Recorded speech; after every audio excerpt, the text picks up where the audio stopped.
Il y a quelques années, j'ai été parti pour me lancer dans une carrière dans la finance de marché. Donc, j'ai eu une expérience professionnelle en finance de marché où j'ai pu m'apercevoir qu'il était possible d'aller tous les jours au travail avec la boule au ventre, d'être stressé tous les jours, de voir qu'en fait tous les jours on pouvait être submergé d'informations en fait et d'avoir beaucoup de difficultés à s'organiser, à gérer ses priorités. Moi je le vivais très très mal, j'étais quelqu'un de très perméable au stress et donc j'ai avant tout essayé de trouver des solutions déjà pour me sentir mieux, plus à l'aise, et c'est un préalable en fait, se sentir bien au travail, c'est vraiment un préalable pour gérer ses priorités et gérer son temps, parce que si on n'est pas bien émotionnellement, si on est stressé, on va avoir du mal justement à y voir clair dans la manière d'organiser ses journées et donc son temps. Voilà comment j'en suis un petit peu arrivé là.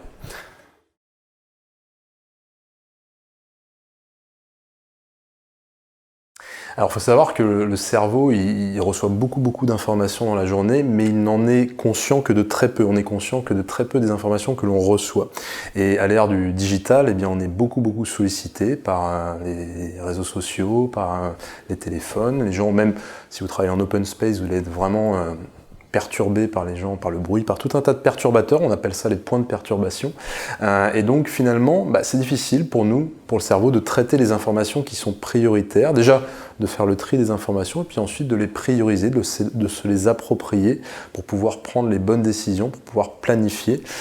Plus on a de sollicitations extérieures, sans compter, et on en parlera dans le MOOC, des sollicitations intérieures, telles que le stress par exemple, qui va venir aussi nous perturber, eh bien ça va venir justement freiner notre capacité à gérer notre temps et à y voir clair justement pour organiser notre quotidien et surtout le segmenter par tâche. Donc ça c'est vraiment la plus grosse difficulté.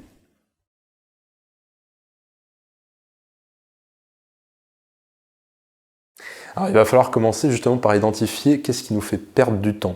Et vous allez voir dans le MOOC ce qu'on appelle des points de perturbation. J'en ai parlé tout à l'heure. Il y a beaucoup d'éléments qui nous perturbent au quotidien, comme par exemple toutes les fenêtres ouvertes sur un ordinateur.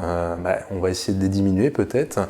Avoir sa boîte mail ouverte tout le temps, ça va être perturbant parce que les mails vont venir justement challenger notre attention, détourner notre attention, et donc on va mettre un certain temps pour se replonger dans les tâches en cours.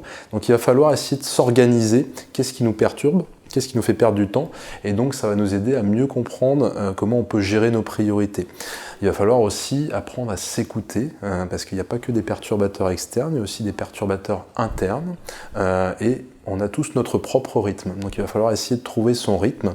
Par exemple, commencer sa journée en traitant ses emails n'est pas forcément la meilleure on va dire des voies, parce que la gestion des emails ne demande pas forcément beaucoup de ressources cognitives. En revanche, le matin, on est très frais, donc on va peut-être commencer par des dossiers plus importants. Alors ce n'est qu'un exemple, parce qu'il y a des personnes qui vont peut-être fonctionner différemment, mais le plus important, c'est de comprendre son propre rythme, comment on fonctionne, et donc d'apprendre à s'écouter. Donc dans le MOOC, vous allez découvrir des techniques pour déterminer quel est votre propre rythme interne, et puis aussi externe avec les autres, comment vous allez pouvoir justement mieux gérer vos rapports aux autres, peut-être être moins sollicité, ou en tout cas être sollicité différemment à des périodes où vous êtes disponible pour cela. Donc ça va être un travail sur tout ce qui nous fait perdre du temps, et puis aussi un travail sur son propre rythme. Ça, à mon sens, c'est des deux grandes priorités pour commencer à gérer son temps.